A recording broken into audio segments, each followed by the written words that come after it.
제사장의 축복 선언이죠. 민수기 6장 24절에서 26절 말씀으로 여러분을 축복합니다.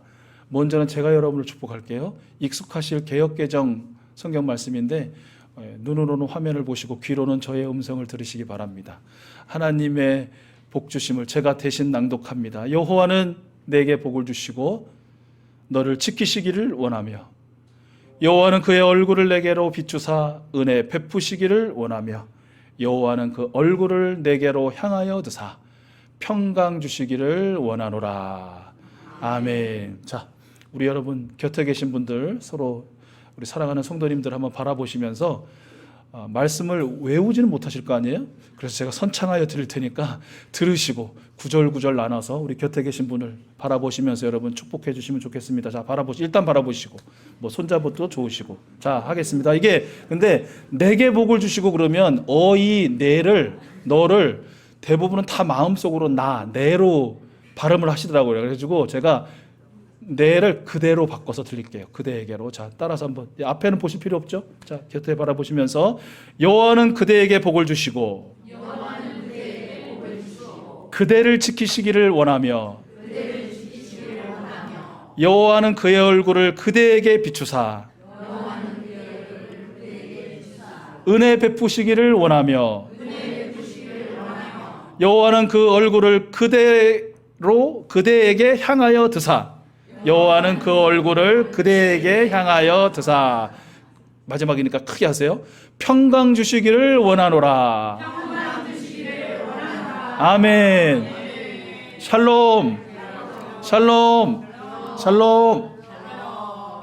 네, 여러분 우리에게 가장 큰 축복이 있다면 뭐 여러 가지 많은 것들을 하나님이 주신 축복이라고 우리가 이야기할 수 있지만 그 중에서도 최고의 축복을 꼽으라면 그것은 하나님께서 나를 바라보고 계시다. 여러분 아주 흐린 날이 일주일 지속되는 것도 거의 없지만 예전에 왜 장마를 겪다 보면 그렇잖아요. 해보기가 일주일 내내 지나도 어려울 때 있죠.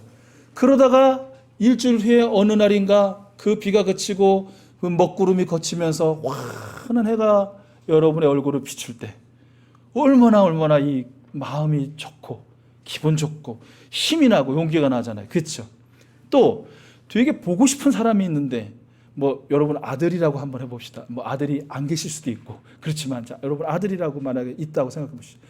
너무 오랫동안 못 본 거예요. 물론 뭐 참 이 비유가 한 10수년 전에는 먹혔는데 요즘에는 안 먹히더라고요. 뭐 줌하면 되지 뭐 영상통화하면 되지 뭐 그러니까 예전에 그런 게 없었을 때는 이게 직접 대면하지 않으면 볼 수 없었던 그런 시대에는 정말 10수년 만에 찾아와서 그 어미 아비 앞에 그 얼굴을 보일 때 그 얼굴을 볼 때의 말은 뭐 형용할 수가 없죠. 그렇죠? 오늘 뭐 많은 분들이 하나님의 은혜 가운데 눈물을 흘리지만 그 눈물과 같은 눈물이 흘려서 막 그냥 자리에 주저앉기도 하면 하셨을 것 같아요. 해를 봐도 그렇고 사랑하는 사람을 봐도 그런데 하나님이 나를 보고 계신다. 그것도 항상 축복이죠. 또 하나의 축복은 감히 눈을 들어서 그런 하나님을 쳐다볼 수가 있는 존재가 아니잖아요. 우리가 어디 하나님 앞에서 고개를 쳐들어요. 어떻게 하나님하고 시선을 맞춰요. 우리 같은 것들이라는 표현 쓰잖아요. 그런데 우리가 그런 하나님을 향하여 눈을 들어 고개를 들어 마주 바라볼 수 있다는 것, 하나님이 나를 바라보시고 내가 하나님을 바라본다는 것, 그 자체만으로도 어쩌면 우리에게 가장 큰 축복일 것입니다. 이렇게 생각한다면 반대로 우리에게 저주가 있다면 뭘까? 그것도 가장 큰 저주. 하나님의 얼굴을 돌려버리시는 거죠. 하나님이 나를 바라보지 않으시는 것. 그래서 내가 아무리 하나님의 얼굴을 바라보고 싶어도 볼 수 없게 된다는 것. 즉 하나님이 나를 외면하신다는 것. 하나님이 내게 등을 돌려보시는 것. 그리고 하나님이 나를 떠나가 버리시는 것. 시야말로 어떻게 보면 우리에게 가장 큰 저주가 아닐까 싶어요. 오늘 본문 20절 말씀은 바로 예레미야의 그런 마음이 담겨져 있는 탄식이라고 할 수 있습니다. 원망이라고 할 수 있습니다. 여러분 같이 한번 읽어볼까요? 화면을 보시고 시작. 어찌하여 주님께서는 우리를 전혀 생각하지 않으시며 어찌하여 우리를 이렇게 오래 버려두십니까? 엄청난 원망이 들어가 있죠. 모든 책임은 주님께 있는 거예요. 저 원수 이방 나라 바빌로니아에게 이 유대를 멸망시킨 것도 주님이시고, 그 전쟁의 참상이 여전히 우리 눈앞에 펼쳐지도록 내버려 두신, 오래오래 그렇게 내버려 두시는 것도 주님 책임입니다. 찬란했던 하나님의 그 예배당 성전, 예루살렘 성전이 가루처럼 다 무너져 내려진 것도 주님 책임입니다. 이 나라 이 민족이 이렇게 노예가 되어버리고 멸망의 자식들이 되어버린 것도 다 주님 책임이라는 것이죠. 주님 탓이라는 것이에요. 그래서 예레미야는 이렇게 따져 묻고 있는 것이죠. 왜 주님 왜 원수 안 막아줬어요? 왜 주님 우리를 지켜주시지 않으셨어요? 왜 침략의 참상, 전생의 참응이 오늘도 이렇게 제가 눈으로 봐야 합니까? 한 날 한 시도 아니고 몇 날, 며칠, 몇 개월, 몇 년 이렇게 바라봐야 됩니까?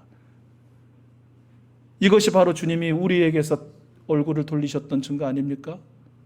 주님이 우리를 외면하셨다는 그런 증거 아닙니까? 라고 그렇게 지금 따져 묻고 있는 것이죠. 그렇다면 이어지는 21절은 이렇게 기록되어야 맞습니다. 주님, 이제 주님의 얼굴을 다시 돌려 우리에게로 향하여 주십시오. 주님, 이제는 다시 우리에게 돌아와 주십시오. 라고 해야 맞습니다. 그런데 실제 21절 기록은 어떻습니까? 여러분 화면을 보시고 같이 읽어볼게요. 시작. 주님, 우리를 주님께로 돌이켜 주십시오. 우리가 주님께로 돌아가겠습니다. 아멘. 우리 한 번 더 시작. 주님, 우리를 주님께로 돌이켜 주십시오. 우리가 주님께로 돌아가겠습니다. 누가 돌아서야 한다고요? 누가 돌아가야 한다고요? 그렇습니다. 돌아서 버리고 등을 보인 분은 하나님이 아니라는 거예요. 떠나버린 분은 하나님이 아니라는 거예요. 결국 등을 돌리고 등을 보인 건 우리라는 거예요. 그리고 그 곁을 떠나버린 것도 우리라는 것이에요. 그런데 그럼에도 불구하고 주님은 등을 돌린 우리의 그 등을 지금도 변함없이 그 자리에서 바라보고 계신다. 안타까운 마음으로, 슬픈 마음으로, 긍휼의 마음으로 바라보고 계신다는 것. 그리고 우리가 돌아오기만을, 집 떠난 둘째 아들이 오늘 돌아올까 내일 돌아올까 그 동구밭에 항상 밖에 보선발로 서서 그 아들을 기다린 그 아버지처럼 기다리고 계신다라는 것이죠. 그런데 이 예레미야의 기도를 보면, 간구를 보면 특징이 있죠. 그것은 뭐냐면, 아니 등 돌리면 되잖아. 다시 주님에게로 돌아서면 되잖아. 아니 다시 주님께로 떠나온 만큼 다시 돌아가면 되잖아요. 그런데 뭐라고 지금 고백하고 시인하고 있는 거예요? 제 스스로는 돌이킬 수 없다라는 거예요. 제 스스로는 돌아올 수 없다라고 고백하는 것이에요. 그러니 하나님, 제 힘으로 떠나기는 지 힘으로 떠났지만, 지 마음대로 떠났지만, 돌아오는 것은 지 마음대로 지 뜻대로 못하는 저희들을 불쌍히 여기셔서 저희들의 등을 돌이켜 다시 하나님을 향하게 해주소서. 멀리 떠나왔지만 이제 돌이켜 다시 하나님을 향하여 돌아갈 수 있도록 우리의 걸음을 인도하여 주시옵소서 라고 기도했던 것이죠. 주님, 미우시지만 얼마나 미우시겠어요. 그렇게 전폭적인 사랑, 독생자의 죽음까지, 희생까지 마다하지 않으시고 사랑하시는데도 불구하고 그렇게도 자주 등을 돌리고 떠나버리는 우리들 미우시겠지만 용서하시고 다시 오늘 우리의 등을 돌려 주님을 바라보게 하시고, 주님이 우리를 바라보시는 그 영광의 얼굴을 우리 또한 바라보게 하시고, 늘 주님께 딱 붙어서 주님 곁에 머물러 주님과 함께 살게 해주소서라는 그 기도에 이어서 이렇게 21절 하반절에 기도하고 있어요. 우리 화면 보시고 같이 봉독하겠습니다. 시작. 우리의 날을 다시 새롭게 하셔서 옛날과 같게 하여 주십시오. 아멘. 다시 한번. 우리의 날을 다시 새롭게 하셔서 옛날과 같게 하여 주십시오. 아멘. 이걸 두 글자로 된 한 단어로 표현하면 뭐라고요? 부흥. 이것이 부흥이에요. 이것이 하나님이 우리를 바라보시고 우리가 하나님을 바라보는 그 평안과 평화와 은혜와 자비와 그 국률의 그 날, 그 천국의 날, 그 행복의 날, 이것을 다시 회복하는 것. 이것이 바로 부흥이, 이 부흥을 허락하소서 기도하고 있는 것이에요. 이 기도가 우리의 기도이고 반드시 하나님께서 들어주실 줄로 믿습니다. 여러분, 다시 하나님을 향하여, 하나님 언제나 여러분 한 분 한 분을 바라보고 계시니까 하나님을 향하여 바로 서고 예수 그리스도의 그 십자가 구원 보혈은총 힘입어 고개를 들어 하나님을 바라보실 수 있는 저와 여러분 될 수 있기를 축복합니다. 마지막 예레미야는 22절에서 이렇게 기도하죠. 여러분 같이 한번 읽어볼게요. 시작. 주님께서 우리를 아주 버리셨습니까? 우리에게서 진노를 풀지 않으시렵니까? 이건 뭐예요? 반어적인 표현이죠. 반어적인 표현. 실제로는 이런 간구인 것입니다. 주님, 우리를 아주 버리지 않음을 믿습니다. 우리를 버리지 마라 주시옵소서. 영원토록 동행하여 주시옵소서 기도하는 것이고요. 주님, 우리에게서 진노를 풀어주소서.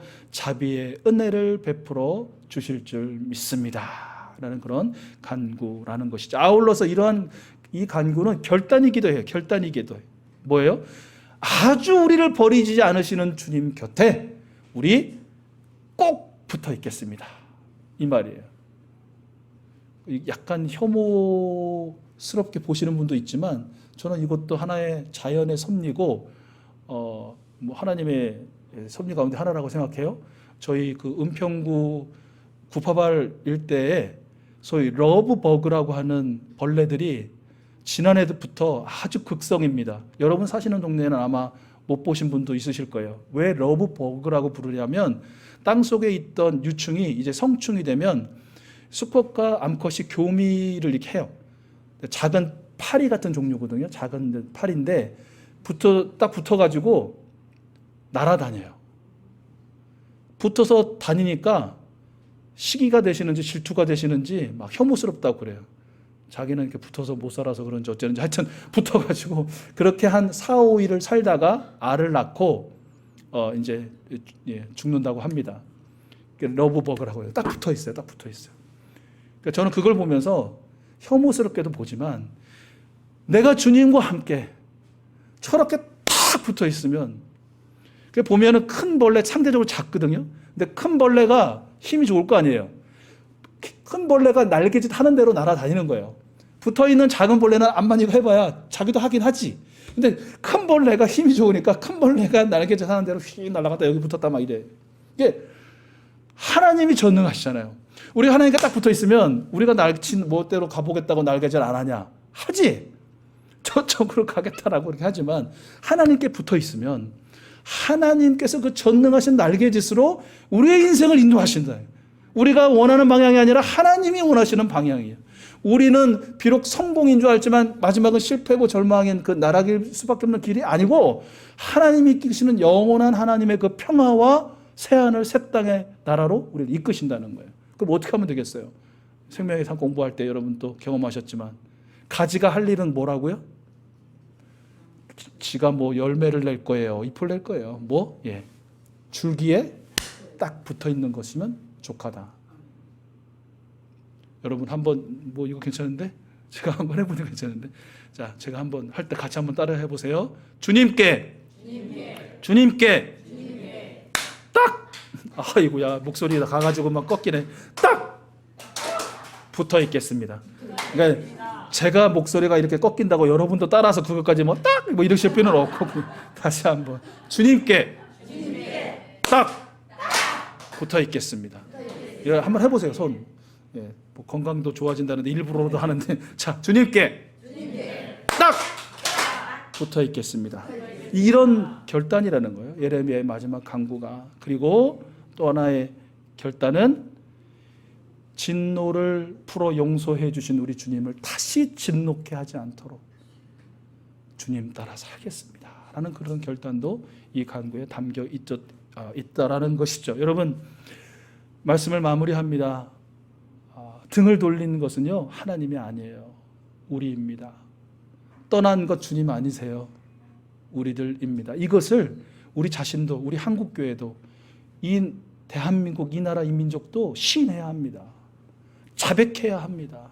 하나님은 한시도 우리와 우리 민족, 우리 나라를 떠나신 적이 없으세요. 단 한 발짝도 우리에게서 멀어진 적이 없으시다는 거예요. 문제는 하나님이 그토록 싫어하시고 그토록 미워하시는 그 죄를 털컥털컥 지으면서 한 걸음 한 걸음 하나님 곁을 떠나는 것이 바로 우리이고, 그 하나님을 향하여 심지어 등을 돌려버린 것이 바로 이 나라, 이 민족이라는 것이에요.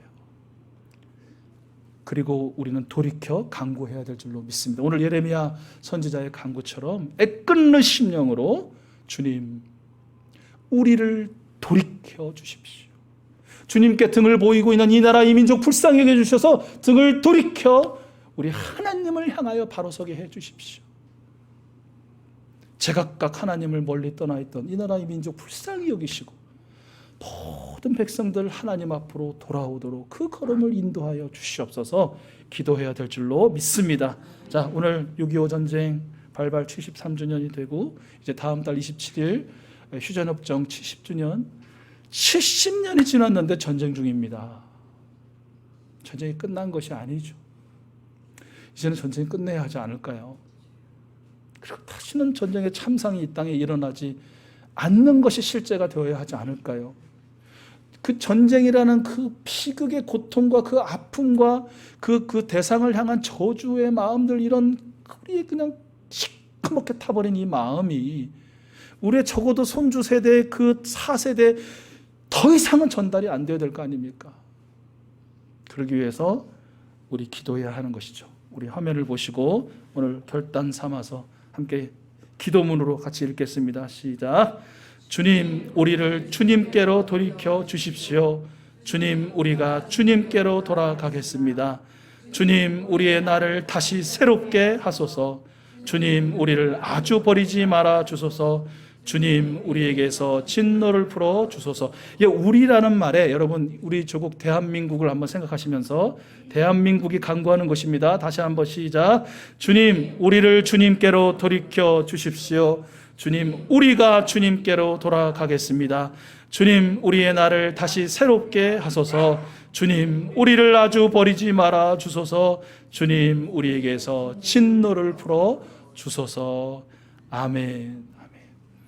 이 시간 함께 우리 이 찬양을 부르시면서 기도했으면 좋겠어요. 오 신실하신 주라는 복음서가 있는데요.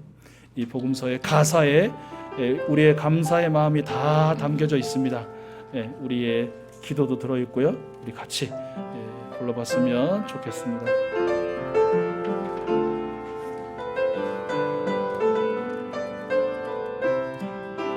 하나님 한 번도, 하나님 한 번도 나를 실망시킨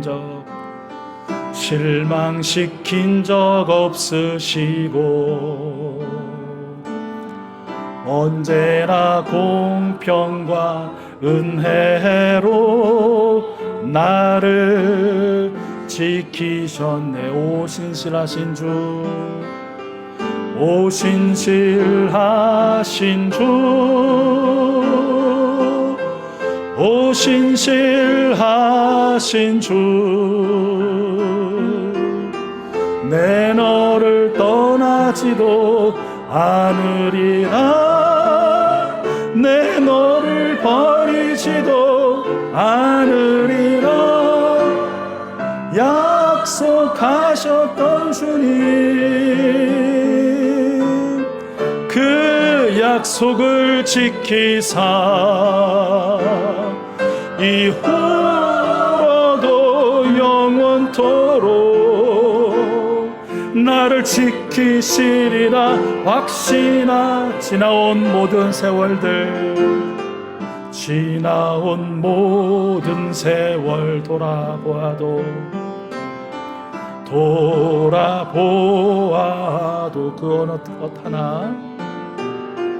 그 어느 것 하나 주의 손길 안 미친 것 전혀.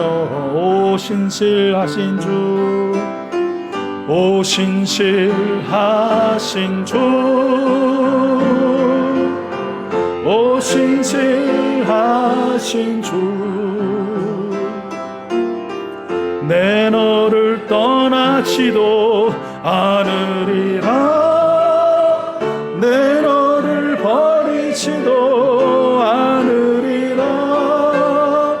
약속하셨던 주님, 그 약속을 지키사 이후로도 영원토록 나를 지키시리라. 온 신실하신 주, 신실하신 주, 오 신실하신 주, 오 신실한 내 너를 떠나지도 않으리라, 내 너를 떠나지도 내 너를 버리지도 않으리라. 약속하셨던 주님, 약속하셨던 주님, 그 약속을 지키사 그 약속을 이후로도 영원토록, 이후로도 영원토록 나를 지키시리라. 이후로도 영원토록, 이후로도 영원토록 나를 지키시리라 확신하네. 아멘.